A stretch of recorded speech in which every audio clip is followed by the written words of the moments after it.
If the time has come for you to think about hiring a home care aide, somebody who's going to help you in your home or a senior loved one in their home with things like getting dressed and making sure that they have meals, making sure they can eat, brushing their teeth, things like that, medications, etc. There's a lot that you need to look into in order to be sure that you're getting the right person. You need to be sure that they're a good personality fit. You need to be sure that they have training in what you need them to be able to do. A lot of things go into it. There's interview questions that you need to ask and things to do after the interview. So stay tuned because I'm going to cover all of that today so you can find the home care aide that will work best for you or your loved one. Hi, it's Robin with Senior Safety Advice. We put out a video every Friday with tips and tricks to help you age in place safely. So if you're not already subscribed, hit that subscription button below and also hit the notification bell when it pops up. And that way you won't miss any of our informative videos. And it's free to subscribe. Okay, so moving on. Home health aides. They are somebody, like I said in the introduction, they come into your home or that of your loved one, and they help with things that the person is no longer able to help with. An example is when my mother was diagnosed with her terminal brain tumor, she ended up in a wheelchair really quickly, within about 2 weeks of her diagnosis. She just was not able, her legs wouldn't move, it was the position of where the tumor was in her brain, and she just lost all of her ability to walk and do things for herself. My father at the time was in his early 90s, and it was very difficult for him to help her with things that she needed to do. She could dress herself from the top, but she couldn't get pants on. She wasn't able to bathe anymore, so she needed help with that. Help with toileting and things like that. And so it just wasn't something he was capable of doing at the time. He wasn't strong enough to help her. He just had no idea what to even do to help her. He dropped her a couple of times and they both fell on the floor at the very beginning. And so she was very wary and didn't trust him to keep her safe as far as being able to not drop her. So they ended up hiring a home care aide. Now, in our case, the home care aide came to us through an agency.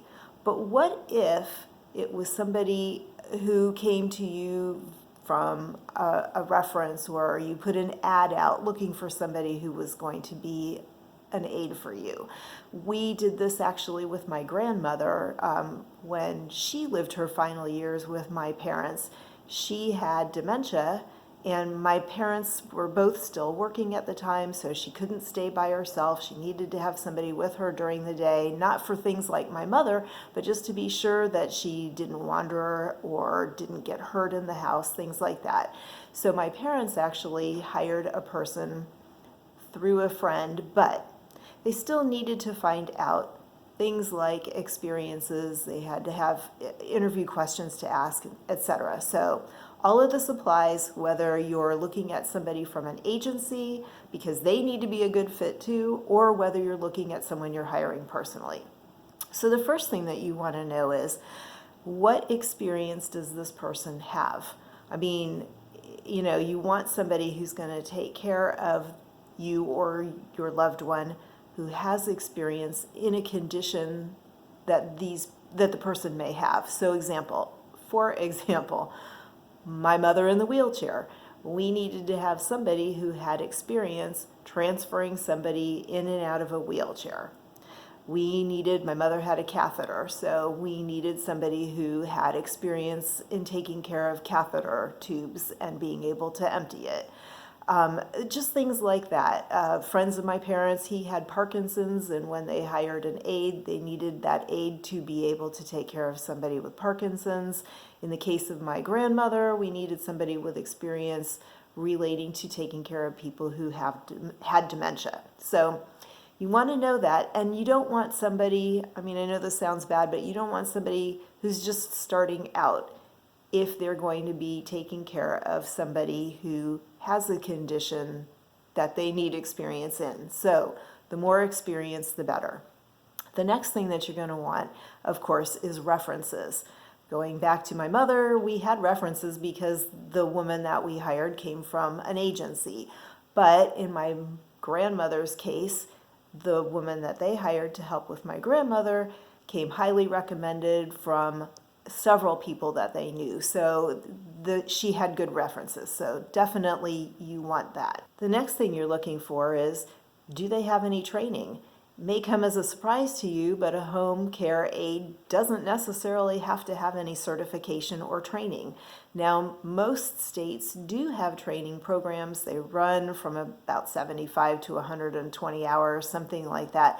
But not everybody is going to go through a program like that. But really, it's important to have them trained because think about CPR, for example. Will the person be able to give CPR if it becomes necessary? What about medications? If they have to dispense medications, do they know enough about the person's medical condition or health condition that they know appropriate medicines? You may have them all lined up and say, take this one at 2 o'clock, but they also need to be at least aware of side effects in case something happens. The person takes more than what they should or doesn't take it, what the consequences might be, the side effects if they didn't get the medication on time. I have a patient with Parkinson's. She literally has to take her medication every 4 hours. And it's amazing to me because when she takes it, when she's in my chair, because her alarm goes off and I have to stop and she takes it if it happens to be at that time, she may be moving very slowly before the meds. Within 10 or 15 minutes, she's moving around pretty good. But that's the point. The person who is taking care of someone with Parkinson's would need to know that. So definitely find out what kind of training they have. Another thing to look for is, and it's hard to tell just in one interview, but you can ask questions to find out, is how compassionate are they? Are they somebody, you can ask them to tell you a couple of times stories of past people that they have worked with. And you can kind of get a feel for whether they had compassion for the person in their situation or whether it was just a job to them. You want somebody who is going to be compassionate, particularly if they're having to work with somebody who has dementia or Alzheimer's, because people who have those conditions can sometimes become combative. They can get upset very easily. So the person who works with them is going to have to understand and be able to adapt as needed for those situations. Another thing that you should be able to at least somewhat determine in an interview is whether or not the person has good communication skills. They should at least be able to explain something so that you're able to understand what they want to say. And I don't mean a language thing, although language is important too. If, for example, they're going to care for somebody who speaks a different language, are they also able to communicate in that language? But what I am primarily trying to say is, if they need to instruct the person how to do something, are they able to do so without commanding them or doing something like that? They have to be able to get things across in a nice way without being demeaning and without being, commanding. And another thing to ask is, are they licensed and bonded? Again, you don't want somebody who's just walking in off the street. They're walking into your home. You want to be sure that they're licensed and bonded so that there aren't issues with home insurance, or there isn't something that maybe is going to turn up missing in your home. I hate to say it, but sometimes people will steal. And so you want to be sure that this is somebody that you can check out to be sure that they are on the up and up and are licensed and bonded. So skills. Again, you need this person to have knowledge of the skills that you're going to need them to work with.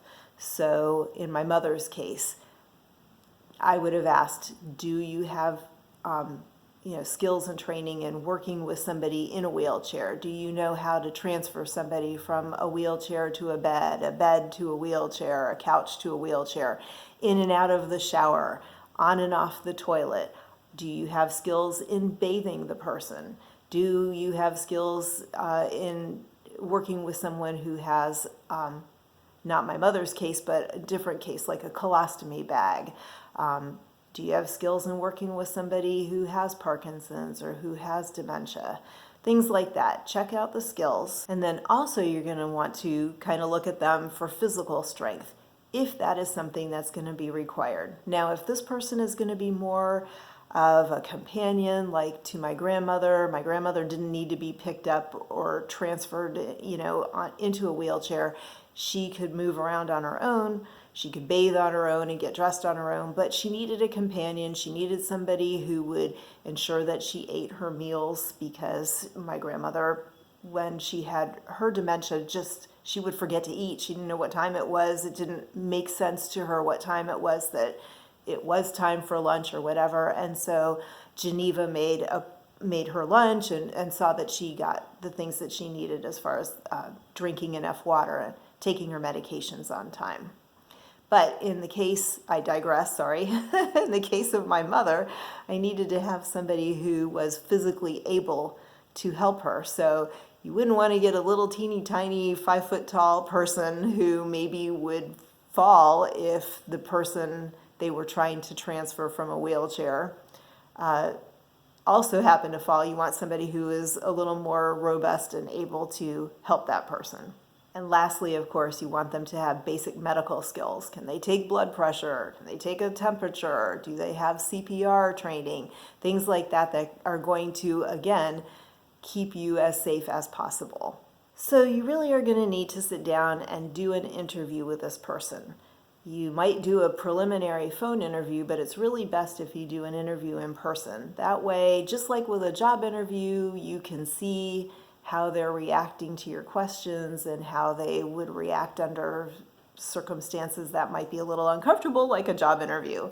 So I would have them come to your home so that you can meet them in person. And also, they should meet the person that they're going to take care of if this is not you. So for example, in my mother's case, my mother and my father and I would have interviewed the person all together, and that's actually what we did do with the agency, because you want to be sure it's a good fit for everybody. So just like any good job interview, you're going to have some hypothetical questions. So think about them, the things that you really need to know. For example, my grandmother with dementia. My hypothetical question might be, sometimes grandma can be a little combative.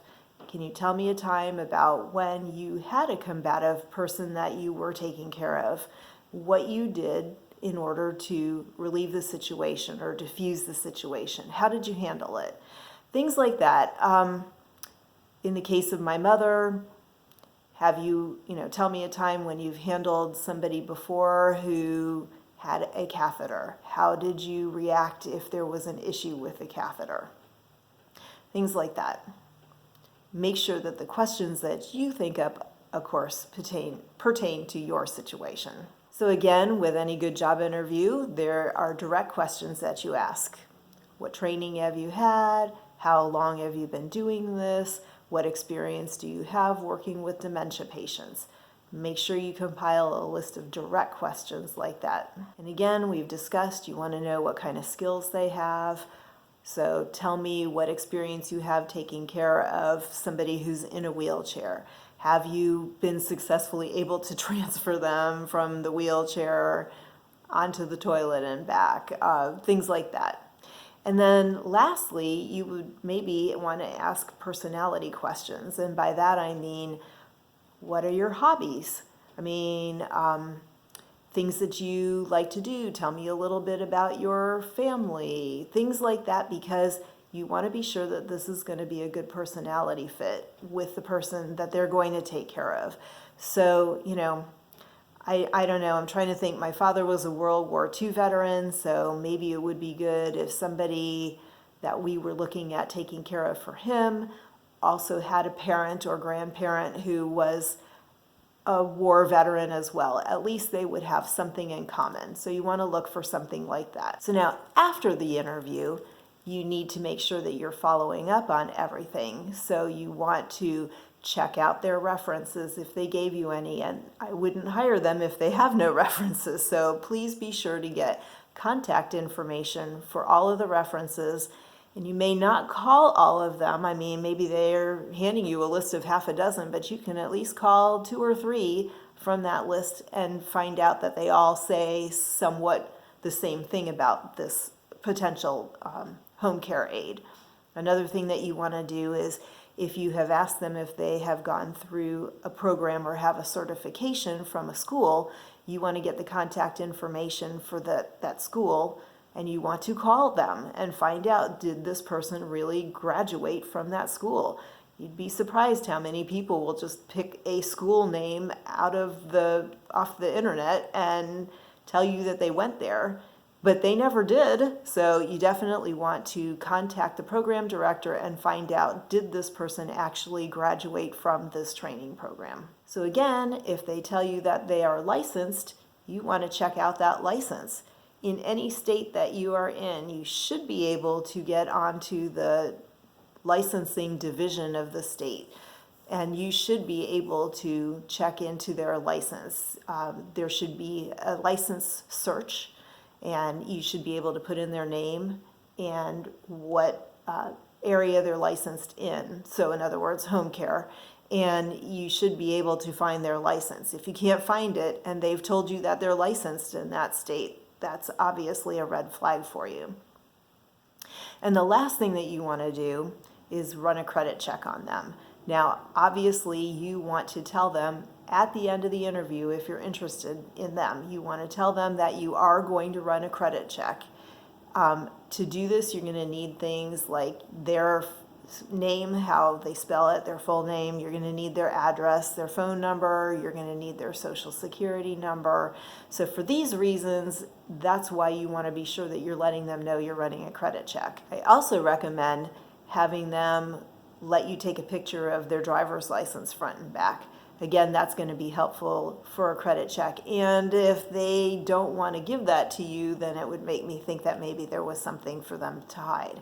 So I hope I've given you some ideas for ways that you can narrow down your search for a home care aide so you can find the very best fit for you or your loved one. And I wish you a lot of success in finding the right one.